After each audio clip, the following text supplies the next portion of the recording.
पहले मैं बता दूं, नौशीन फाजिल नगर एक जगह है जो गोरखपुर से बहुत दूर, तकरीबन 100 किलोमीटर की दूरी पे है, जो गांव है, वहाँ की वो रहने वाली है। वो दिल्ली आई और वहाँ से पढ़ी, और आज एक गांव की लड़की 9th रैंक लेकर के आ रही है, जिसका सिर्फ कारण जामिया मिलिया की RCA है, यानी कि रेजिडेंशियल कोचिंग सेंटर।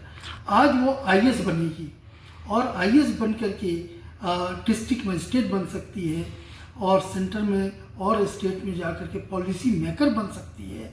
कल को वो देहात के लोगों की क्या परेशानियां होती हैं, जब वो पॉलिसी बनाएगी तो इन देहात के लोगों को क्या सुविधा होनी चाहिए और किस तरह की पॉलिसी बनानी चाहिए, वो उसको कंट्रीब्यूट करेगी। भारत सरकार का बेहद हम आभारी हैं, शुक्रगुजार हैं कि भारत सरकार ने हमें इस यूनिवर्सिटी में एक रेजिडेंशियल कोचिंग सेंटर दिया, और जिसमें हमको एड मिलता है, जिसमें आर्थिक सहायता मिलती है, और हम फ्री ऑफ कॉस्ट रहने का, सहने का, पढ़ने का सब इंतज़ाम हम फ्री में इन छात्राओं को देते हैं जो सिविल सर्विसेज के एस्पायरेंट होते हैं। दूसरी बात यह है कि इसकी खूबी ये है और इसकी अहमियत इस पे बात पर मुनहसर है कि हमारे हिंदुस्तान में डेमोक्रेटिक सिस्टम ऑफ गवर्नेंस है। इसमें जो सिविल सर्वेंट का रोल होता है वो मुल्क को चलाने में बहुत अहम किरदार अदा करता है। अगर हमारे सिविल सर्वेंट अच्छे हैं, पढ़े लिखे हैं, तो वो सही मशवरा मंत्री को देंगे और उनको पॉलिसी बनाने में बड़ी अच्छे लेवल की, बड़ी ऊंचे लेवल की और बहुत ही अच्छी पॉलिसी बनती है, जिससे मुल्क को चलाने में बड़ी मदद मिलती है। इन्हीं मकसद को मद्देनज़र रखते हुए जो हम सिविल सर्विस में लड़कों को लेते हैं, पूरी हमारी कोशिश होती है कि हम पूरे हिंदुस्तान से क्रीम स्टूडेंट को, अच्छे स्टूडेंट को हिंदुस्तान के कोने कोने से लेकर के आए। इसके लिए हम पहले एंट्रेंस टेस्ट करते हैं हिंदुस्तान के हर स्टेट में जाकर के।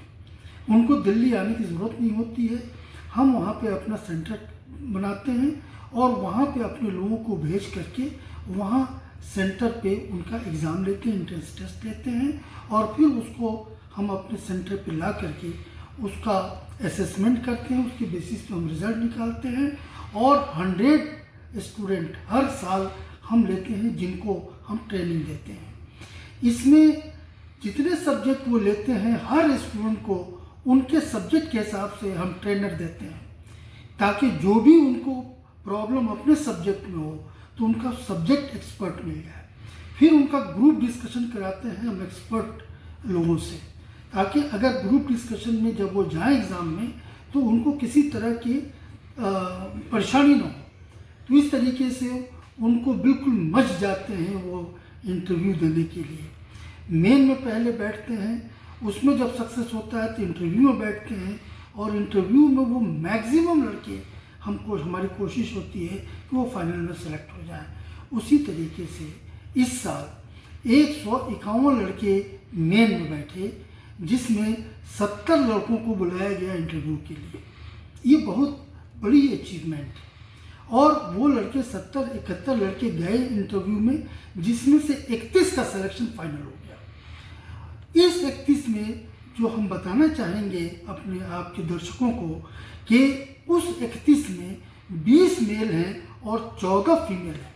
ये सबसे अच्छी बात है कि हिंदुस्तान में जहाँ नारी को ये कहा जाता था कि वो घर के लिए हैं, खाना बनाने के लिए हैं, और आज ये इंस्टीट्यूशन उन नारी को, उन औरतों को अब हुकूमत के काम में शाना बशाना चलने का दर्स दे रही है और ट्रेनिंग दे रही है। हमको इतना ऐड दिया है और ये RCA दिया है कि इसमें हम एक नया पैसा भी किसी कैंडिडेट से चार्ज नहीं करते हैं। खाने पीने, रहने और पढ़ाई लिखाई से लेकर सारी इनकी जो सहूलियात हैं वो हम फ्री ऑफ कॉस्ट देते हैं। बहुत बहुत